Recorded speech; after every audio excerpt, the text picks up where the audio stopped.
My name is Natalie. I'm 30 years old. And last week, my father called me crying. In my entire life, I had never heard that man break. Not once. Not when things were falling apart. Not when we lost people. Not even when everything seemed to be against him. But this time, his voice cracked. And I knew immediately, something was wrong. The strange part. 2 years ago, I was the one on that call, crying, terrified, barely able to speak. That was the day I was told I had stage 3 cancer. And my father said something to me that day. Something I carried with me through everything that came after. Something I never forgot. Not for a single day. So when I heard him crying last week, I didn't panic. I didn't freeze. Because I already knew exactly what I was going to say. But before I tell you that, you need to understand what happened back then. 2 years earlier, my life was stable. Not perfect, but predictable. I was working as a senior graphic designer at a mid-sized agency in Boston. I earned that position. 5 years of starting at the bottom. Late nights, missed weekends, endless revisions. No shortcuts, no connections, just work. I lived alone in a small 1-bedroom apartment in Somerville. Nothing fancy, but it was mine. My life had rhythm. Morning coffee at 6:30. Gym a few times a week. Thursday dinners with my friend Claire. Everything felt normal. Until one Wednesday afternoon. I was deep into a project when my phone lit up with an unknown number. I almost ignored it. I really wish I had. Miss Hartley. This is Dr. Morgan's office. We have your biopsy results. I remember looking at my coffee. Cold. Untouched. I hadn't moved in over an hour. Because somewhere deep down, already knew.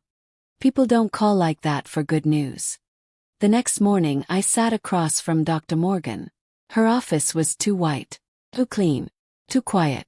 She didn't ease into it. Didn't soften it. Stage 3 breast cancer. It's aggressive. We need to begin treatment immediately. And just like that, everything stopped.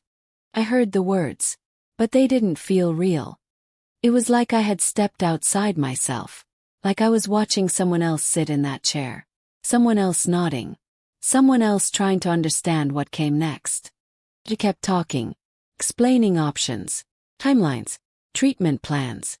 But none of it stayed. Then she asked, "Do you have someone who can drive you home?" And without thinking, without even processing it, I said, "I'll call my dad." To understand what happened next, you need to understand my family. My father wasn't loud. He didn't yell. He didn't need to. He was the kind of man whose opinions quietly became rules. Unspoken, but absolute. Everyone adjusted around him. No one questioned him. My younger brother, Ethan. He lived in a completely different world than I did. Even though we were only 2 years apart, he was the center of everything. Support came easily to him. Money came easily to him. Tension always came easily to him. Me. I was told things like, girls don't need expensive degrees. So I took out $87,000 in student loans and figured it out on my own.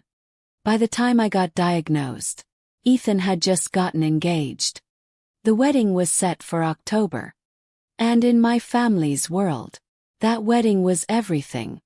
Every conversation, every plan, every ounce of attention. So when I called my father that day, my hands shaking, my voice barely holding together. "Dad, I just left the doctor." I have cancer." Another pause. Stage 3. Silence. I could hear him breathing. Low. Controlled. And then he spoke. "Natalie. We really can't deal with this right now." My chest tightened. I didn't say anything. "Your brother's wedding is in a few months," he continued. "Everything's already in motion." I said nothing. "You've always been strong," he added. "Independent." You'll figure it out."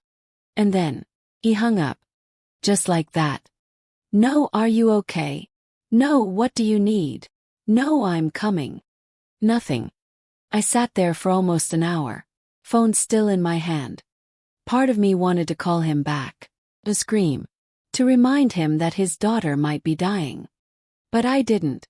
Instead, I took a screenshot of the call and saved it in a folder titled Family. That was the last time I called my father. For 2 years. The first day of chemotherapy didn't feel real. I drove myself to the hospital. No one offered to come. No one asked if I needed help.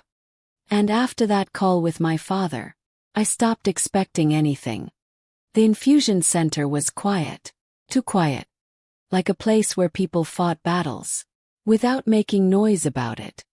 I was assigned to chair number 7. A nurse named Rita greeted me with a soft smile. The kind that felt genuine. The kind that made you feel seen, even if just for a moment. As she prepared the 4, she spoke gently, like she already understood more than I had said. It's okay to be scared, she told me.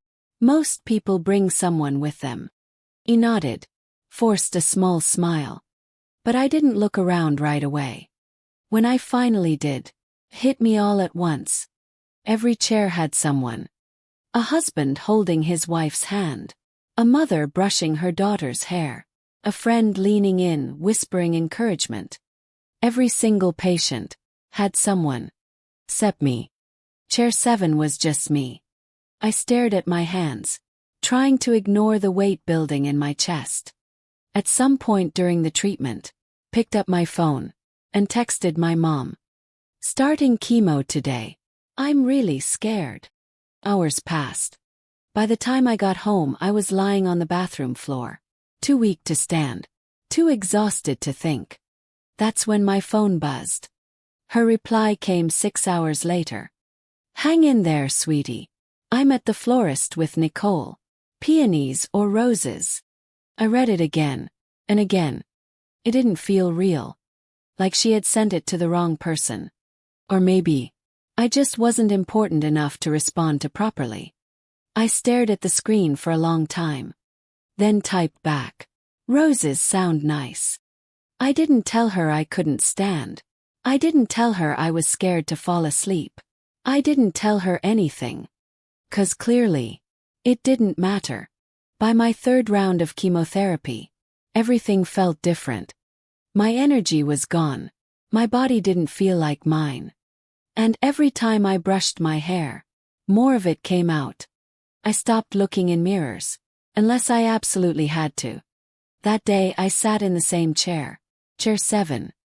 And that's when she appeared. She didn't ask if she could sit, didn't hesitate. She just pulled a chair closer and sat beside me. I've been noticing you, she said. I looked at her, confused. You're always here alone. There was no pity in her voice, no forced sympathy. Just truth. I didn't ask if you're okay, she added. I asked why you're always alone. Something about that broke through me. Maybe it was the exhaustion. Maybe it was the loneliness. Or maybe I just needed someone to actually see me. My family's busy, I said quietly. My brother's getting married. She didn't react the way people usually do. No awkward apology. No discomfort. Instead, her expression shifted. Subtle, but real. My name's Claire, she said. I run a support group here. I'm also a nurse practitioner. That was the beginning. Claire didn't try to fix me. Didn't overwhelm me with advice. She just ate. Session after session. She sat beside me whenever she could. Listen. Made sure I ate something. She asked real questions. And waited. For real answers. One afternoon she mentioned something casually. The hospital keeps records, she said. Visitor logs. Every patient. Every visit. I didn't understand why she told me that. The time felt random. But I remembered it. And a few days later, I requested a copy. Part 6. The cost of being forgotten. My brother's wedding came and went without me. Before it happened, my father called. Not to check on me, not to ask how I was doing, but to tell me it would be better if I didn't attend. "You don't look well," he said. "It's Ethan's big day. We don't want anything to take attention away." Anything. That's what I was. Something that could ruin the moment. So I stayed home. Later I saw the photos online. Perfect smiles. Elegant decorations. A flawless celebration. My mother posted an album with a caption that read, "The happiest day of our lives." Hundreds of likes. Dozens of comments. And me. I was lying in bed, recovering from another round of chemotherapy. I took a screenshot, added it to the same folder, and then I closed social media. I didn't open it again for months. Not long after the wedding, the bills started arriving. One after another. Even with insurance, the numbers were overwhelming. Copays, medications, treatments that weren't fully covered. When I added everything up, it came to more than I could handle alone. So I did something I never thought I would do again. I reached out to my father, asked for help. His response came quickly. Too quickly. "Your mother and I just paid for Ethan's wedding. We don't have anything extra right now." Then, almost as an afterthought, "Have you considered taking out a personal loan?" I stared at that message for a long time. My family had just spent tens of thousands on a wedding, and they couldn't spare anything for my survival. In the end, I applied for a loan. High interest. No other choice. Because when you're fighting for your life, you don't get to wait for people to care. There are moments in life that don't just hurt. They change you. For me, that moment came after my 4th round of chemotherapy. I woke up in the middle of the night, disoriented and weak. Something felt wrong. When I reached up to touch my head, my fingers came back tangled in strands of hair. I rushed to the bathroom, heart pounding, and turned on the light. The reflection staring back at me didn't feel like mine. My pillow had been covered in hair. And now, it was coming out faster than I could process. I sank to the floor. What followed wasn't just physical pain. It was complete exhaustion. My body felt like it was shutting down, rejecting everything, fighting itself. Hours passed. I don't even know how long I stayed there. At some point, shaking and barely able to hold my phone, I called my mother. The phone rang. Once. 8 times. No answer. I tried again. Straight to voicemail. I told myself she must be asleep. That there had to be a reason. At 3:15 in the morning, I sent a message to the only person I could think of. "Claire, I think I need help." That's all I wrote. No explanation. No details. Just that. She showed up 40 minutes later. 40 minutes. Still wearing her scrubs. Still half out of breath. She didn't ask questions. She didn't hesitate. She just sat on the bathroom floor beside me. Held what was left of my hair as I cried. Stayed with me until the sun came up. That morning around 10 my phone rang. My mother. Her voice was light. Usual. "Sweetie, sorry, my phone was on silent. Nicole and I were at the spa yesterday. Post-wedding stress relief." I didn't say anything. "What did you need?" she asked. I looked around my apartment. At the quiet. At the emptiness. Then at Claire, standing in my tiny kitchen, making tea like she belonged there. Like she had always been there. I caught my reflection in the mirror again. The thinning hair. The hollow eyes. And suddenly, felt nothing. "Nothing, Mom," I said calmly. "It wasn't important." "Oh good," she replied. "Love you." The call ended before I could respond. I lowered the phone slowly. And in that moment something inside me shifted. Not loudly. Not dramatically. But permanently. I stopped expecting them to show up. Sunday dinner felt like stepping into a past version of my life. The same house. The same table. The same carefully preserved image of a perfect family. Photos lined the walls. But they told a very specific story. My brother's milestones. His achievements. His wedding. And then me. Frozen in time at 18. Like my life had simply stopped mattering after that. My father sat at the head of the table. He looked smaller than I remembered. Weaker. but his presence still carried that same quiet authority. "I'll be direct," he said. "I need long-term care. And Natalie, you're the obvious choice." Obvious.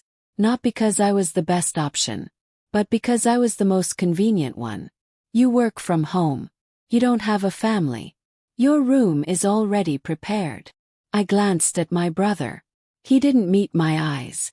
"It just makes sense," he added quickly. "I've got a baby on the way. Work responsibilities. You understand." My mother reached across the table. "Your father needs you." Then my father spoke again, more firmly this time. "We're not asking.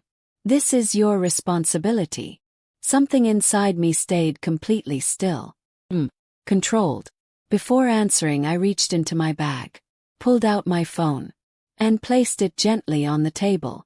"I want to ask you something first," I said. "When was the last time you asked if I was okay?" Silence. "Do you even know if I'm in remission?" "Nothing." "Do you know anything about what I went through?" "Open the files. Screenshots. Records. Proof." "I had stage 3 cancer," I said. 6 months of chemotherapy. I lost my hair. I went into debt trying to survive. I turned the phone toward them. "These are the hospital visitor logs. Dozens of entries. Every single visit. Every single day. And one column that never changed. No visitors.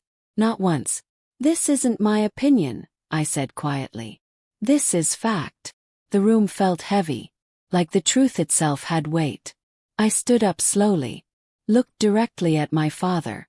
"You have a son," I said. "Ask him." I picked up my bag and walked toward the door. Behind me, his voice cracked. "Please. I'm scared. I need you." Stop. Turned back. And for the first time, felt no anger. Just clarity. 2 years ago," I said, "I called you. I told you I had cancer. I told you I was scared. I let the silence settle. You said you couldn't deal with it." I met his eyes. "So here's my answer." Small, calm smile. "I can't deal with this right now." And then I walked away, without looking back. Months later, a letter arrived. My father's handwriting was unsteady, uneven. Inside there was no excuse, no justification, just truth. He admitted everything. That he had chosen one child over the other. That he had failed me. That he would carry that for the rest of his life. He didn't ask for forgiveness. Didn't ask me to come back.